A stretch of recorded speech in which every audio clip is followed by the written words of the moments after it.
Episode of Random Rant.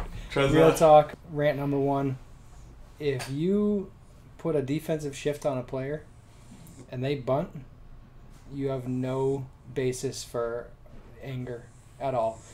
Case in point, Brian Dozier is upset that a guy bunted. Your team's up by whatever, 6-7 runs late in the game. I think putting a defensive shift on, you're increasing your chances of getting a guy out. So how is that any different than that's the defensive equivalent of stealing when you're up by a bunch of runs? If a guy's got a free base stealing and he does it, it's considered bad etiquette. But you're putting a defensive shift on late in the game. How is that not considered bad etiquette? Drop a bunt down, get your free hit, don't worry about it. And this is just part of the game adjusting. Like, you're going to stick 4 guys in the outfield. You're going to swing your defense way over. Don't be mad when you're trying to maximize your ability to get a guy out. Don't be mad when guy gets a free hit. I think hits are cool. What are we doing? Why are you upset? Listen, I play with Doge. He's a good kid.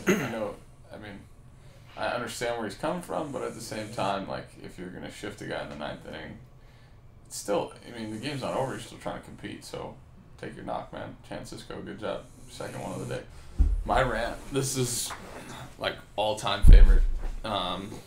Anybody that was born in our generation had to have watched Dawson's Creek, right? You had to have watched Dawson's Creek. I am not a Dawson's Creek. You've never watched Dawson's Creek? I've watched it. Well, anyway, Dawson's Creek.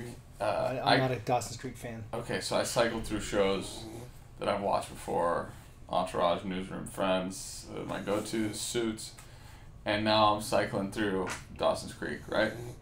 And what was the Dawson's Creek telltale sign? I don't want to wait for our lives to be over. Will it be? Yes, so will. So that was the theme song, Paula Cole. Yeah. On Hulu, they changed the theme song. So, like, in the replay videos, it's a different song. And I'm just waiting for, I don't want to wait for our lives to be over. I'm so rattled. Like, I'm so rattled, dude. I don't know what to do. When the new episode starts, I'm just...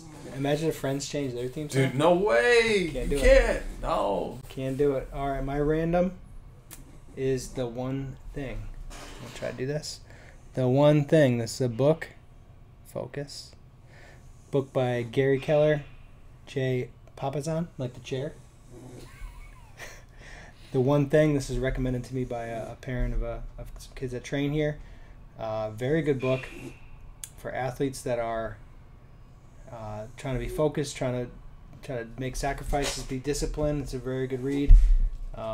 Thinking about I've wanted to do a book club. This has been a recurring thought of mine, to do a book club for athletes and coaches.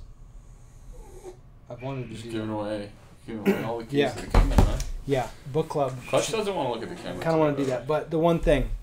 I'm going to put a link to it in description somewhere, either YouTube or on the blog post. Nice. So you can check it out. The One Thing. It's a good book. I do Audible books. I still say I read them when I listen to them, because technically you're not reading until you're converting words to sound.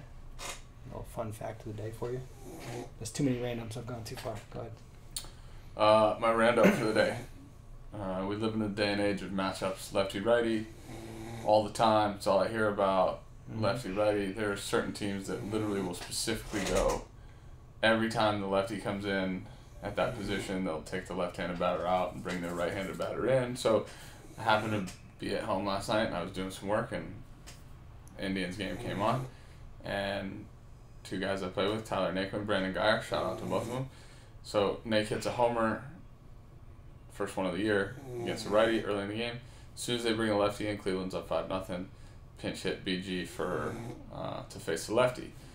Ironically enough, Brandon flew out on a 3-1 pitch in his first at bat, and then had to face a righty in his next at bat and hit a double.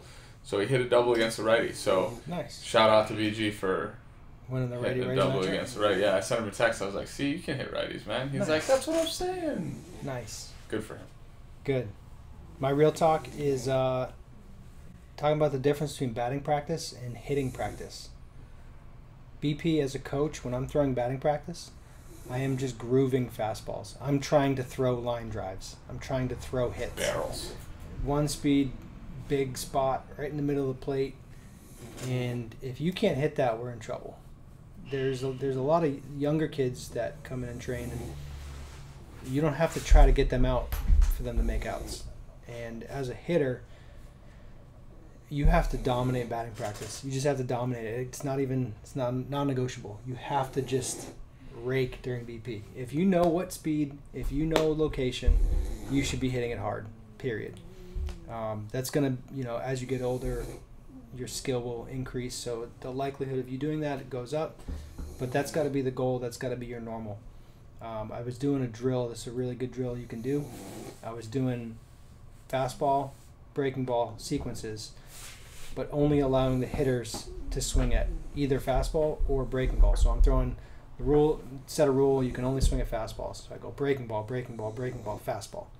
And the hitter can only swing at the fastball. It adds an element of pitch recognition, pitch selection. Also really good when you can start hitting different locations. So, you throw the fastball, but it's not a strike, and the kid will chase it. And now the conversation becomes about pitch selection, not just pitch type. So it adds this whole new element of hitting into a practice setting. Killing my vibe, dude. But it's a really simple way to get the mental part of hitting as opposed to just swing practice, which too many kids do most often. Nice. Good one. Thank I you. like that. Thank you. You shifted my real talk. I was going to go to there, but I'm going to go somewhere else now. I'm going to tell you my first one. I was going to give a shout out to local boy Nick Ahmed, game tying hit in the 15th. Longest game in Chase Field history last night, recorded. Yep. D-backs they were down 3-run homer off Jensen, sent it to extras. He's Down got one. a couple homers he's given up this year, Jensen. Yeah. Down one in the 15th. Nick Ahmed double to tie it, and then Jeff Mathis pinch hit single to win it.